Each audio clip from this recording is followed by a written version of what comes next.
try running.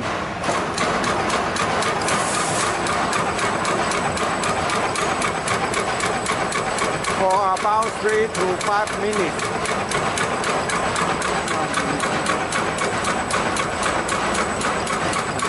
Let the moving part get fully lubricated.